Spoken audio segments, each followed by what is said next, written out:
que moi j'ai nommé Christmas Cake. C'est un peu le même principe que les Number Cake et le Layer Cake. Vous savez, les espèces de gâteaux en forme de lettres et de chiffres. Et bien moi je l'ai adapté en forme sapin. Voilà, donc la recette, il y a 2 préparations à faire. Ces 2 préparations, moi je vous conseille de les faire la veille. C'est-à-dire que moi j'ai commencé à faire le biscuit, alors on va le faire ensemble bien sûr, mais le biscuit, vous allez voir, pour pouvoir le couper en 2, il faut qu'il soit bien froid. Donc déjà pour démouler, le biscuit c'est une base de sablé breton. Donc vous voyez, c'est une pâte quand même friable, c'est un sablé donc avec du beurre salé normalement, comme du beurre breton. Et en fait, moi j'ai fait le biscuit la veille, celui qu'on va garnir ensemble. Là, on va refaire ensemble. Et puis, moi, j'ai décidé de garnir ça avec de la ganache montée. Donc, on peut garnir ce genre de petit gâteau avec plein de crème. Hein. Ça peut être une crème diplomate, ça va être... je ne sais pas si vous connaissez le principe de la tarte folle, donc on peut très bien garnir avec ce genre de crème. Moi, j'ai fait une ganache, enfin, on va faire une ganache montée au café.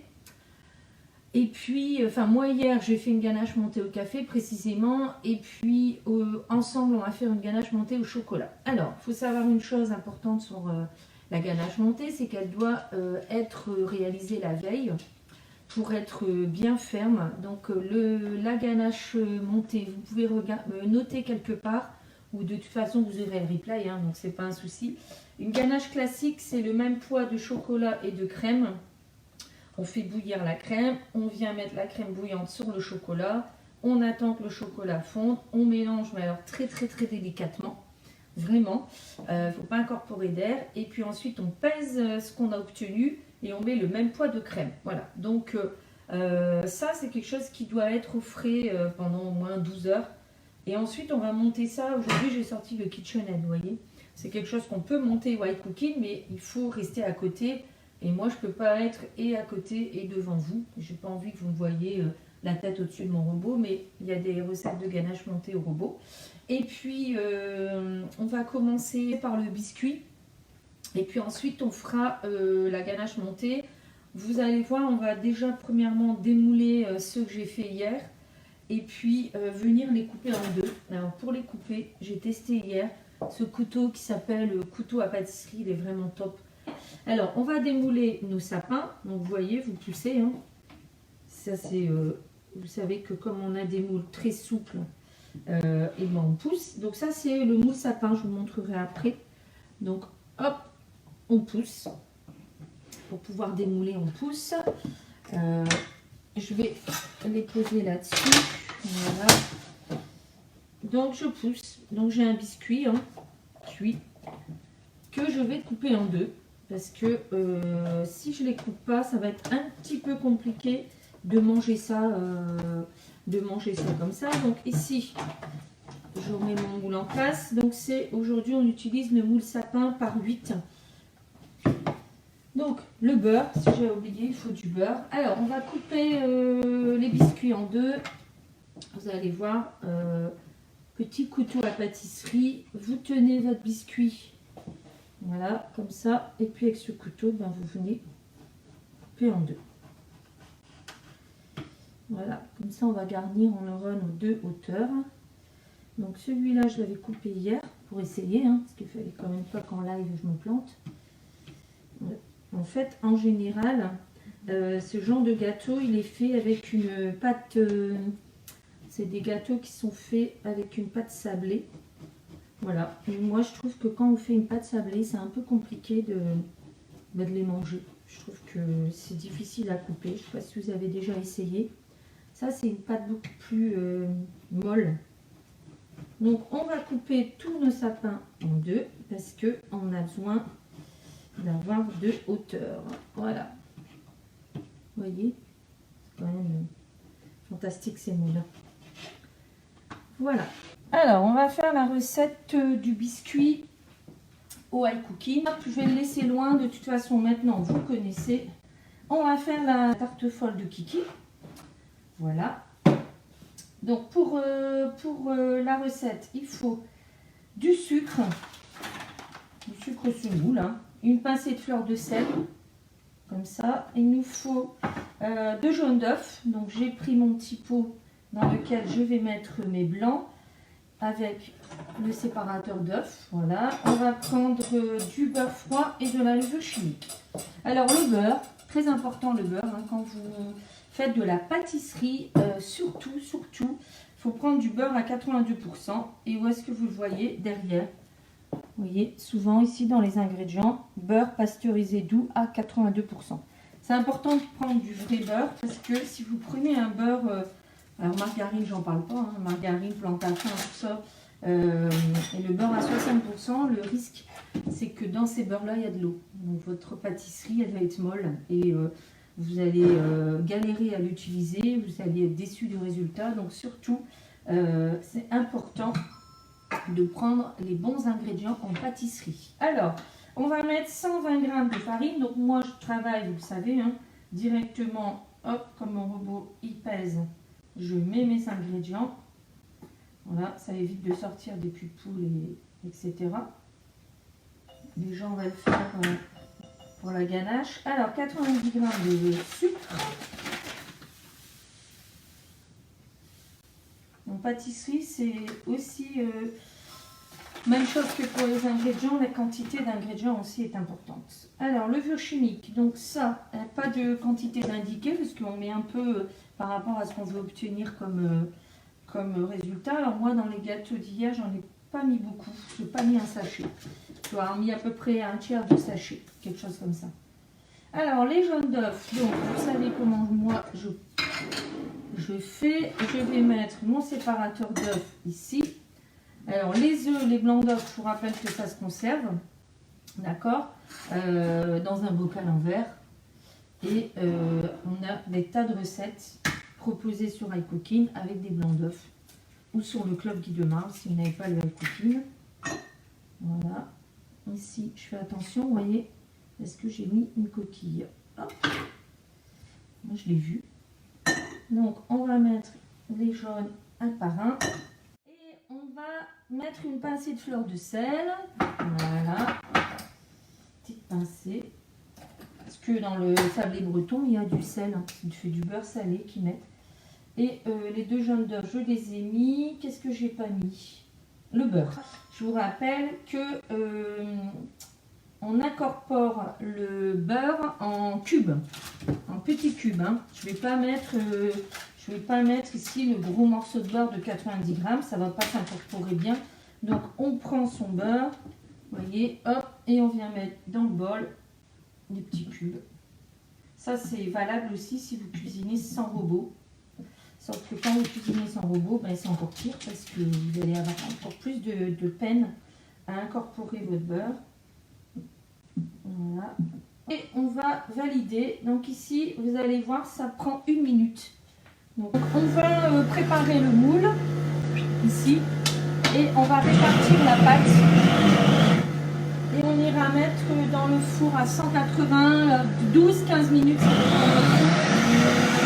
Ça dépend de votre four. Hein. Vous savez que moi je vais beaucoup. Normalement, je suis beaucoup en présentiel et ça me permet de constater que effectivement les fours ne chauffent pas de la même façon. Il y en a qui chauffent très fort, il y en a qui chauffent moins fort. Donc oui, c'est important de bien connaître son four. Donc je vous montre. Hein. On a une belle pâte en 1 minute. On va la mettre.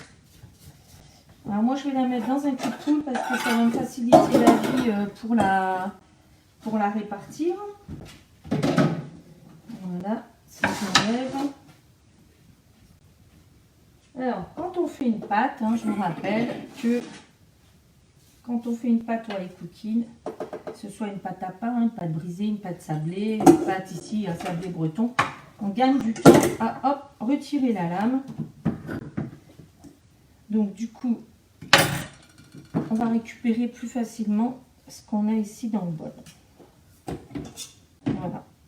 Si j'avais pas retiré la lame, je serais toujours en train d'être de faire attention, de ne pas couper ma spatule, etc., etc. Alors, cette pâte, alors, j'ai les mains propres, hein, je vous le dis. De toute façon, en pâtisserie, on travaille beaucoup avec les mains. Donc, on va venir la mettre dans les empreintes. Voilà. Donc, on sait qu'on doit en avoir assez pour 8, parce que j'ai réussi à en faire 8 hier. Donc, on répartit, vous voyez, notre pâte. Alors, ce gâteau, vous pouvez le faire aussi dans un moule, le moule sapin, le grand moule sapin, si vous l'avez. Vous pouvez faire ça aussi, l'étaler sur une toile de cuisson et puis à l'emporte-pièce, vous venez couper à la forme que vous souhaitez. Le moule sapin, c'est un moule que vous trouverez en catalogue que à Noël, enfin en catalogue de fin d'année. Et c'est un moule avec lequel vous pouvez faire aussi des bavarois, des entrées, les goûters, le pain d'épices. Voilà, on peut faire pas mal de choses. On peut l'utiliser par exemple en janvier, février, parce que après tout le sapin c'est un peu l'hiver quand même. Voilà, c'est un moule moi que j'ai acheté depuis longtemps. Parce que je trouve que pour faire les petits desserts de fête, l'an dernier j'ai fait des petits bavarois au chocolat, j'étais venue mettre un glaçage miroir dessus, ça rendait super bien, et une entrée le jour de Noël. Après vous pouvez faire aussi dans ce moule là avec du chocolat, fondu, les fonds de bûche, des chocolats, des choses comme ça. On fait fondre du chocolat, on tempère. Si on fait ça d'avance, c'est mieux de tempérer. D'ailleurs, en vidéo, j'ai fait un calendrier de l'Avent et j'ai fait les décors de bûches qui sont actuellement en catalogue ou sur la boutique. Voilà, la pâte elle est répartie. On va mettre ça dans le four à 180, je vous dis 12-15 minutes. Il ne faut pas faire trop cuire, sinon on va avoir quelque chose de trop dur. Et je reviens tout de suite, je vais mettre ça au four. Alors, maintenant, on va faire la ganache montée. Donc, ganache montée, je vous rappelle, je vous l'ai dit tout à l'heure, on pèse le chocolat dans un cube. On va peser la même quantité de crème. Alors, crème liquide entière, attention, on ne met pas de l'allégé. De toute façon, ganache allégée, ça, c'est pas possible.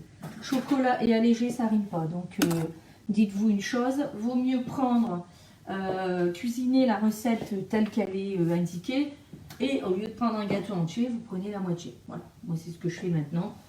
On peut être raisonnable par rapport aux quantités, aux ingrédients, c'est parfois compliqué. En pâtisserie, c'est compliqué. Alors, j'avais une balance dans le temps, elle est là. Donc, on va donc peser. On va peser 100 g de crème. Non, 100 g de chocolat, d'abord, je me trompe. Alors, pour faire une ganache, c'est bien mieux, ce que j'ai testé hier avec du chocolat au café que j'avais en plaque, c'est quand même grandement mieux d'utiliser les pistoles, parce que ça fond plus vite. Donc, je vais mettre 100 g de... Donc là, c'est du chocolat noir, 65% de cacao. Voilà, on va utiliser aussi du bon chocolat, c'est hyper important. Vous le savez, je vous le dis souvent, c'est hyper important d'utiliser du bon chocolat. Et puis ici, je vais peser 100 g de crème entière que je vais aller faire bouillir. J'en ai un peu trop, c'est pas grave. Alors, ça, au micro-ondes ou à la casserole, c'est vous qui voyez. Ici, je vais faire au micro-ondes. Je vais préparer le KitchenAid. Donc, cette ganache ici, je l'ai faite hier soir. Donc, préparez tout ça la veille. Et vous pouvez faire le montage au dernier moment, c'est pas très très long. Donc, on va prendre le KitchenAid avec... Donc, c'est un cul de poule aussi, KitchenAid, vous connaissez. Et on va mettre le fouet. Donc à faire, on va mettre donc ici notre ganache dans notre bol. Et pourquoi je ne la fais pas white cooking? Parce qu'une ganache montée, ça monte très vite. Donc il faut avoir le nez dessus, surveiller, commencer doucement. Donc on va mettre son bol, on va mettre ça et on va faire tourner doucement. Voilà, si je la fais au high cooking, il faut que je mette mon bol au frais avant et et comme ça monte très vite, il faut rester devant. Alors, je vais aller chercher ma crème, elle doit être chaude. Voilà, donc moi j'ai fait chauffer la crème dans le bol micro-ondes hein, parce que c'est pratique. Hein. On va au micro-ondes, c'est pas trop grand. Donc on verse cette crème sur le chocolat. Et surtout, on n'y touche pas, on la réserve là. Après, je vous montrerai comment on va amalgamer le chocolat fondu. Et puis, on va préparer nos poches à douille. D'accord? Donc, les poches à douille, bien sûr, vous avez possibilité de faire avec les douilles que vous voulez. Soit vous pouvez prendre une douille cannelée, soit vous pouvez prendre une douille unie et faire un effet. Donc, moi, j'ai préparé les deux. Et puis ensuite, j'ai préparé aussi les décors. Parce que le principe de ce genre de petit gâteau, c'est les décors qu'on va venir mettre dessus. Pendant que la ganache, elle monte, je vais vous montrer les décors que j'ai préparés. Ceux que j'ai fait maison. J'en ai fait pas mal maison. Je m'amuse un peu là. Donc, en décor maison, vous allez découvrir, je ne sais plus si je l'ai mise ou pas, une petite vidéo pour faire des petits champignons comme ça. C'est pas difficile du tout hein, de faire ça. Vous pourrez aller voir ma vidéo sur YouTube. Ensuite, j'avais fait des petits sapins comme ça, toujours en meringue. Ensuite, on a des décors en chocolat qui sont ici. Donc, vous savez, ça, c'est les petits décors qui sont... c'est les points de bûche. Après, je me suis amusée à faire des petites noisettes comme ça, caramélisées. On a des petits sapins. C'est des petites bouchées, ça, mais qui sont fourrées. Et puis ensuite, j'ai fait, vous voyez, des petits chocolats. Et j'en ai fait ce matin, je vais aller voir s'ils sont pris. Des petites choses comme ça. Ça, c'est les petites choses qu'on peut mettre. Ensuite, je surveille en même temps. J'ai fait des petits biscuits ici, pareil, avec... ça, c'est des petits biscuits. Ils sont ici en plus, mes biscuits, parce qu'ils sont à la farine complète et au sucre de coco. Donc ça, c'est une chose que j'ai faite avec la presse à biscuits. Et puis ensuite, j'ai préparé des petites bouchées et puis des petits décors. Je vous montrerai après parce que là, il faut vérifier. Voilà. Alors, on va remettre un tout petit peu.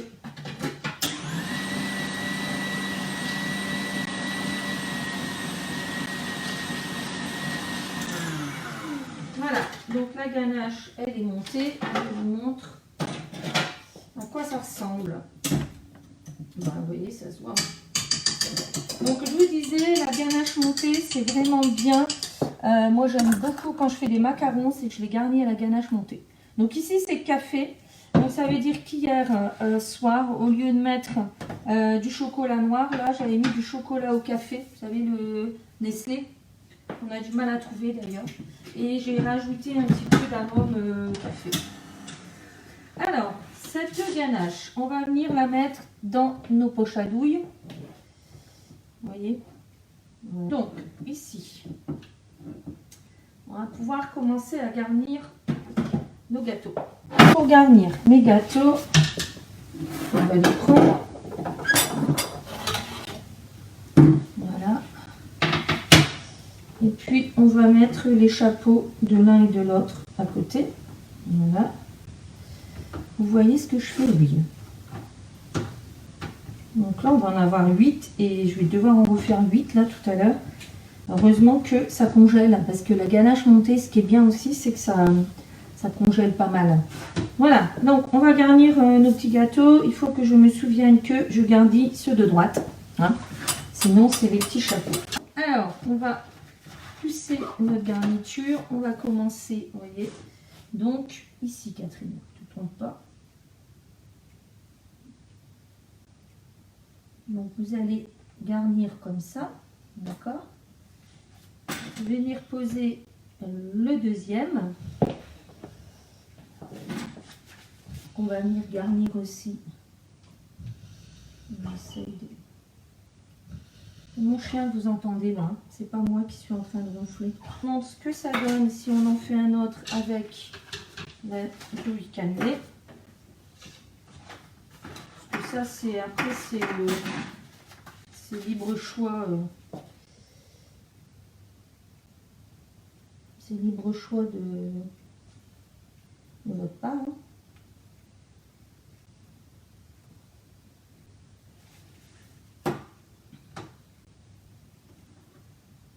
Alors, ici, je vous montre, hein, voilà. Enfin, c'est comme la dernière fois, vous n'allez pas bien voir. C'est pas grave, je vais faire une photo, comme ça, on va voir ce que ça donne.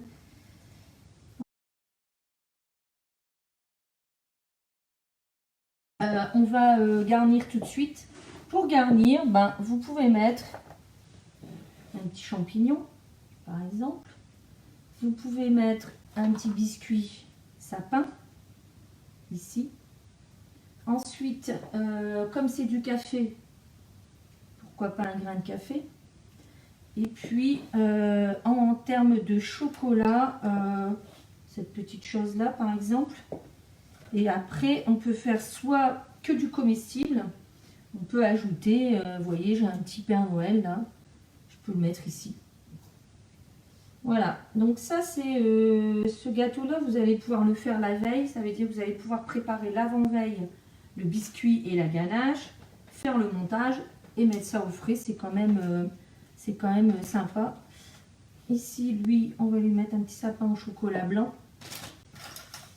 Un autre petit sapin. Ici, hop, un petit bonhomme de neige. Ensuite, on a des petites perles comme ça, pourquoi pas. Je vais essayer de vous montrer. Hein. Voilà. Ensuite, j'ai une grande boîte avec... J'aime bien, c'est beau. Moi, je vous dis que j'ai jamais fait cette recette. Hein. J'ai décidé de la faire aujourd'hui en live, mais en fait, j'aurais pu me planter. J'aimerais bien vous montrer ce que c'est beau. C'est vraiment beau. Regardez, est-ce que vous allez voir si je fais ça? C'est compliqué, hein? Ah, peut-être comme ça. Regardez, c'est pas mal, hein? Ouais, j'aime bien. J'aime bien. Voilà. Donc, hop. Donc, ainsi de suite. Ainsi de suite, vous allez pouvoir... alors après, pourquoi pas faire participer les enfants à la garniture, si vous avez des enfants, parce que comme ça, au moins... ils s'amusent. Hein. Ici, on va mettre une petite scie. Ici, vous voyez, j'ai fait des petits chocolats maison. Hop. Et là-haut, bah, un petit grain de café. Et puis ensuite, je vais remettre... Ah bah ensuite, non, parce qu'il faut que je finisse. Alors voilà, ça, vous le mettez au frais. Je vais faire une photo après. Hein. Je vous ferai une photo. J'espère que vous avez aimé la recette. Vous avez vu, c'est quand même assez facile à faire. Et puis ce soir, je pense qu'on va en goûter un et je vous dirai si c'est facile à manger ou pas. Voilà, parce qu'il faut réussir quand même à couper. Alors je sais que la pâte sablée, c'est pas facile. Normalement, celle-là, ce sera plus simple. Et bien, sur ce, je vous laisse. Passez un bon week-end et à mercredi. Bye bye!